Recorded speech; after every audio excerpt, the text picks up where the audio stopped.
Here are three early bets for college football week 7. First up, I like Penn State -4.5, traveling to Los Angeles to take on USC.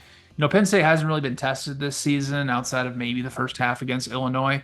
And the reality is that their offense is really good at controlling the ball.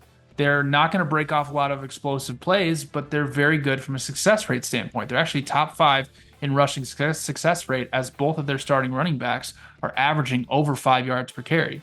The main reason they're averaging over 5 yards per carry is because the offensive line has done a great job of opening up holes for them because they're 16th in offensive line yards.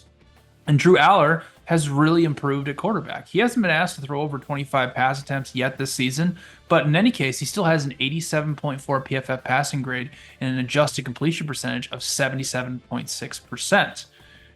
USC is really going to struggle to stop Penn State's run because they are 92nd in defensive line yards and 100th in EPA per rush allowed. So Penn State really should be able to control the clock and control this game with their ground attack.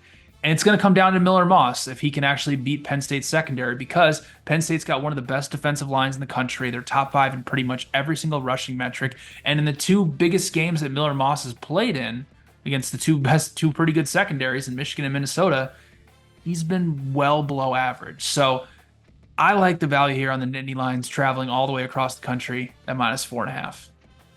Next up, I like Old Dominion +1.5 against Georgia State.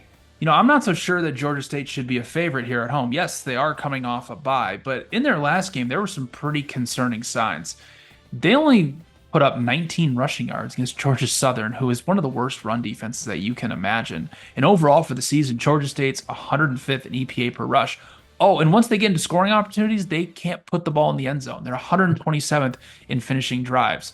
So Old Dominion, on the other hand, their rushing attack is improving. Quarterback play is a little shaky, but their rushing attack is improving. They averaged 5.5 yards per carry against Coastal Carolina this past weekend, and they can finish off their scoring drives. They're 32nd in finishing drives, while Georgia State is 122nd in that same category defensively. And for Old Dominion, I know they're 1-4 right now, but 3 of their 4 losses have came by 1 score or less. So they have some decent advantages here. They'll be better at finishing off their scoring drives. So I like the value on the Monarchs here at +1.5.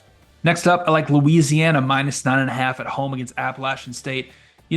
Appalachian State came into the season as one of the favorites to win the Sun Belt, but they have been nothing short of horrific defensively. They're allowing 7.4 yards per play. That's 5th worst in the country. They are 130th in havoc. They are 128th in defensive line yards. Those two are very key when you play this Louisiana team, because Ben Wooldridge, with a clean pocket, has an 87 PFF passing grade. He's averaging 9.4 yards per attempt and has an 83% adjusted completion percentage. So if you can't get pressure on him, he's going to throw all over you. Oh, and Louisiana's got 2 running backs that are both averaging over 6.5 yards per carry. So Louisiana is going to be able to do whatever they want offensively against Appalachian State. And then you go to the other side of the ball. Joey Aguilar has been terrible this season. He's got 10 turnover-worthy plays already, and if you can put pressure on him, he crumbles. He's got a 30.7 PFF passing grade when throwing from a crowded pocket. And so Appalachian State overall this season is just 80th in EPA per play.